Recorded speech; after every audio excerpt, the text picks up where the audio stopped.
welcome back to another video, and it's the first of two videos taking a look again at vintage guitars, starting with this one. This is the vintage V62, sort of like their version of a early 60s telly, if you like. You might have seen my video about a month or so ago where me and Steve actually bought sort of 60s inspired Telecasters, Fender ones, and to cut it short, I genuinely, hand on heart, prefer everything about this one than the one in that video. And I'll go over the sort of spec of the guitar now, and then I'll explain why and what I mean, and just sort of chat about what's going on with vintage guitars and guitars in general, to be fair, because there's a lot sort of about to change, I think.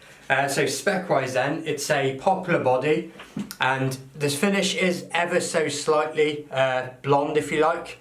Not that much, but you can see through it in certain lights. I'm not sure if the camera's picking that up. But yeah, and then you've got these 2 Alnico 5 pickups, standard sort of three-way volume and tone. You get this Wilkinson compensated brass saddles in the proper ashtray bridge, which is really nice. Look at this rosewood fingerboard, and it is rosewood as well. How unbelievable is that? If guitars at this price point are having rosewood, I don't know why others aren't, because that makes a massive difference to the sort of curb appeal, if you like, of the guitar. I'll just show you the headstock there. Headstock's quite sort of traditional looking, slightly different. You get a Gravtech nut as well, and these Wilkinson vintage style machine heads. The radius of the fingerboard is 10 inches, so I really like that. It's something that sort of was made common on Music Man guitars. So 10 inch, you can get the action as low as you'd ever want it, but it's curved enough that if you're playing with your thumb over the top, you can still fret chords really easy. So 10 inch, you know, thumbs up with that, it's a good radius. Now let's talk about the neck profile. On the Fender 60 stuff, which a lot of you might be familiar with, it's a good profile, it's a slim C. This one is the same sort of in its curve, but it's just a little bit fatter, and so it's directly in the middle of that and a 50s one. So just think bang in the middle of 50s and 60s, and that's the sort of thickness you get here. It is perfect. The neck carve is stunning, and I'm going to try and get the camera, if I could do with a white background here really. It's ever so slightly narrower at the top, and then you notice it getting a little bit fatter. And if you've ever been fortunate enough to play real vintage Strats and Tellys, 60s ones, they do that as well, exactly the same. Thinner at the top, and they noticeably get a bit bigger as you go down. And this does that, and it just feels super, super comfy. So let's talk about Vintage's QC fit and finish on the latest run of guitars. This guitar, and again I'll try and get the camera in a bit closer, hopefully that's focusing. I haven't yet polished these frets at all. This is how it came out of the box.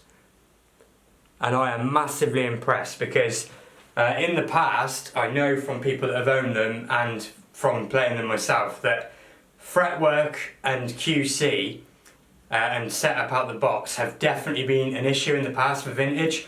So much so in fact that there's a sort of 50-50 opinion online about vintage guitars at this point in time. And it really does feel, this is, like I said, brand new.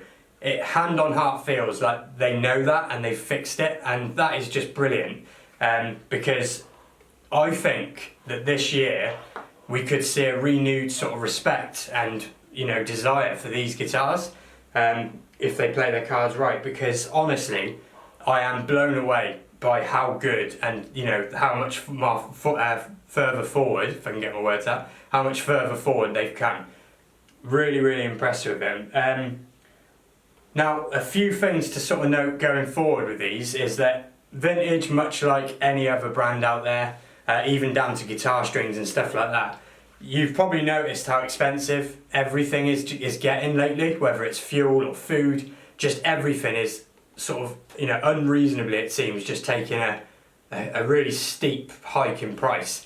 And these guitars, the next run of these guitars is going to be going up in price as well. So, you know, and they all are. I mean, a Player Series Strat at this point, full lift, is $900 for a Player Series Strat. So it's, you know, we've been fortunate with guitars and gear, I think, in the last sort of 5 years, where certain budget things have come out that are really good and just, you know, very affordable. But I think, and this is just my own thoughts, I think we're going to slowly but surely come out of that, and everything is going to be a little bit more expensive, even sort of budget things, like you'd think of this as a more budget guitar. I think we'll start seeing these going up to sort of, you know, old Player Series prices. So we're all going to have to look at things, I think, just a little bit differently. But I also think that because of the price increases, sorry if this is a bit rambling, I'm just trying to get a few points across, but I think because of the price increases, it lends scope for the manufacturers to just make some quality improvements alongside those price increases. And where I would do that if I was vintage, if I had any kind of power over them or whatever, the pots on a vintage guitar are always worth replacing with better ones, because it can take the guitar so much further. So it'd just be nicer to see some better pots as standard, you know, since the prices are going up, just to kind of justify it a bit more. But, you know, the good thing with these is they're fully kitted out with Wilkinson hardware, which you'll never really have an issue with. I mean, you'll see Wilkinson hardware for years on guitars right up to the sort of £1,000 mark. You know, good quality stuff before you go on to Goto being standard and stuff like that. But these machine heads, for example, are as good as any Fender ones I've ever used. The bridge, I mean, especially the Telly bridge, is sort of famous for being one of the best out there, to be fair. But I just really want to do my bit to bring, you know, more good reputation back to vintage guitars, because they are really, really good. And this guitar, this exact guitar, is currently on my Reverb, along with the one in the next video. And they come with these cases that you can see behind me as well. So if you want to check that out, you can check the link in the description. Again, sorry if that was all a bit rambly, and this is all just me spitballing, you know, no script or anything as usual. But I just wanted to get that point across that, you know, in the past they were very well respected guitars. They've sort of been hit and miss for a while, but they are absolutely back, and this Telly is awesome. And you know, we'll get on some sound demos now, and I'll go through, you know, a few sounds and stuff going through the Boss Katana. And like I said, we're going to look at one of the Strats in the next video. So, you know, see what that one's all about. And that's it. So thanks for watching, and I'll see you again on the next one.